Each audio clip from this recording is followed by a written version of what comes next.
वेदाहमीतं पुरुषं महन्तं आदित्यवर्णं तमसः परस्तात् तमेव विदित्वाति मृत्युमीति नान्यः पन्था विद्यते अनाय। जाना मैंने जननी जगत को, भाई बहन को जाना और आना जाना जाना है। अकड़ जाना, मुकर जाना, लड़ना झगड़ना जाना, वो राजा राम जाना जो संपत्ति का खजाना है। मित्र जाना, शत्रु जाना, अपना पराया जाना, वो कुटुंब कबीला सब धीरे धीरे जाना है। सब कुछ जाना, उसको न जाना तो कुछ भी न जाना, जिसके पास तुझे जाना है। और जिनके भजन सुनकर और उपदेश सुनकर अभी आप निवृत्त हुए हैं, भ्राता कुलदीप आर्य जी, थोड़ी देर पहले क्रमशः जिनके उपदेश आपने सुने होंगे, आचार्य संजय अज्जिक जी, बहन अलका जी, स्वामी शरणानंद जी महाराज और भी जो महानुभाव आपकी सेवा में, उन सभी को यहाँ अभिनंदन करता हूँ, उनको अपनी नमस्ते प्रस्तुत करता हूँ। श्रद्धामयी माताओं, आर्य सज्जनों और प्यारे बच्चों, विदुर की एक छोटी सी चर्चा महाभारत में आई है। उनसे पूछा गया कि जी जीवन में आत्म संपदा क्या होती है, स्पिरिचुअल एसेट्स। अभी तक जो हम संपदा पर चर्चा करते हैं, बहुत महंगी गाड़ी हो, बहुत अच्छे भवन हो, बड़े महंगे आभूषण हो, तो हम इतने में खुश हो जाते हैं कि हमने सब कमा लिया। हमारे जीवन की पूरी यात्रा की जो दौड़ भाग है, आर्य सज्जनों, ये बाहर के ही साधनों में हमारा जीवन निकल जाता है। लेकिन महात्मा विदुर थोड़ा सा चिंतन बदल देते हैं। वो कहते हैं कि अंदर की भी यात्रा होती है और उसकी भी एक संपत्ति कमानी पड़ती है। और मजे की बात यह है कि ये जो संपदा है, इसको कमाने के लिए ज्यादा परेशान भी नहीं होना पड़ता। बाहुश्रुत्यं तपः त्यागा, श्रद्धा यज्ञ क्रिया क्षमा, भाव शुद्धि दया सत्यम, संयमश्चात्म संपदा।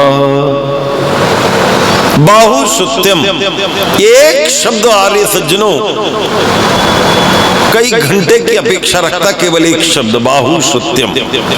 अगर आपने थोड़ी संस्कृत पढ़ी हो तो श्रुति शब्द कई बार आपने सुना होगा और श्रुत भी सुना होगा।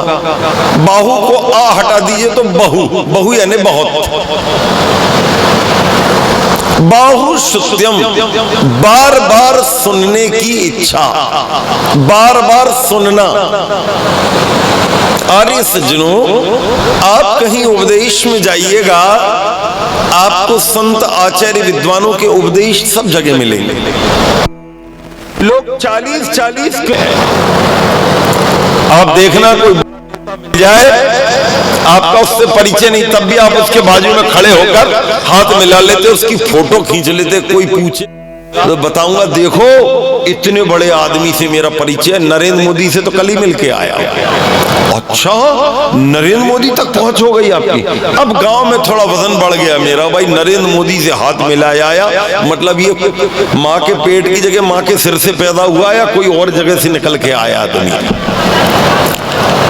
आदमी अपनी फोटो जो है पता नहीं किस किस के साथ, मोटो कुछ नहीं है, फोटो पूरी है उसके।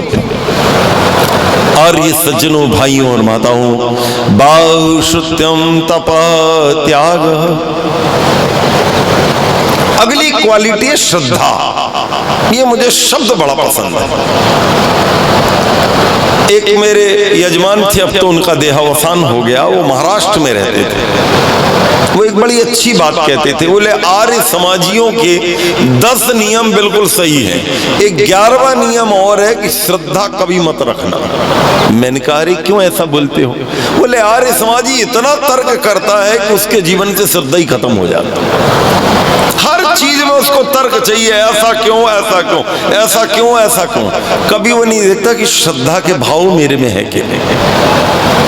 और आप इसको जस्टिफाई करना चाहें कि मैं कितना श्रद्धालु हूं, तो उसका एक पैरामीटर दे रहा हूं। जब आप एकांत में बैठते हैं प्रातः काल, तो आप देखा करो आप संध्या कैसी कर रहे हो।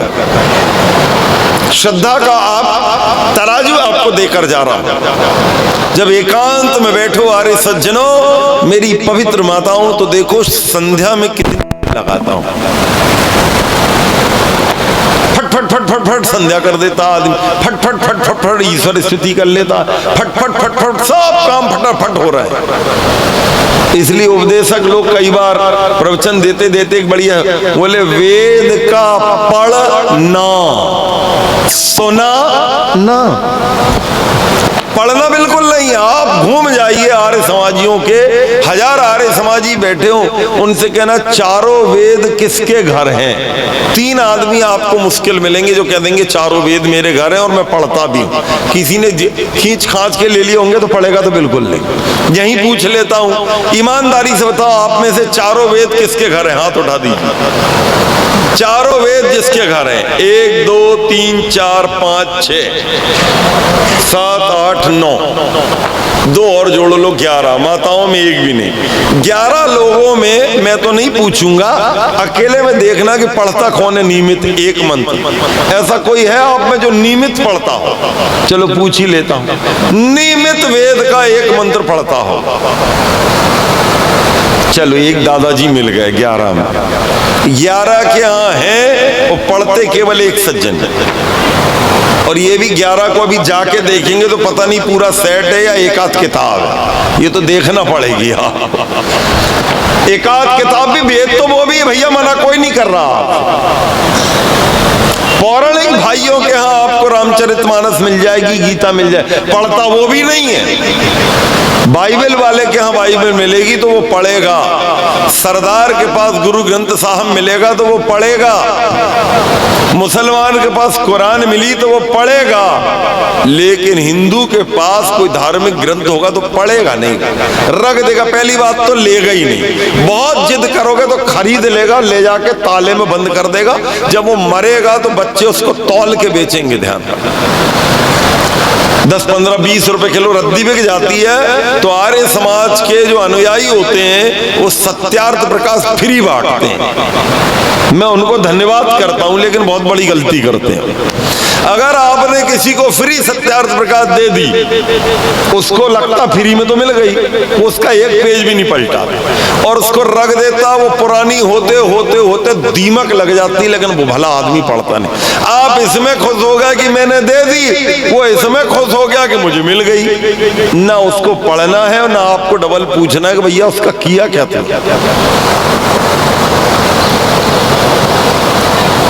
आर्य सज्जनों, श्रद्धामयी माताओं और प्यारे बच्चों, आप छोड़ना कितना चाहते हैं ये अलग चीज है, लेकिन श्रद्धा का भाव आपने कितना प्रबल किया ये बड़ी गंभीर बात। ये तो मैंने एक पैरामीटर दिया आपको कि आप संध्या कितनी देर करते हैं। आप ये भी कभी देखा करो मैं पढ़ता कितनी देर हूं, जिस सिद्धांत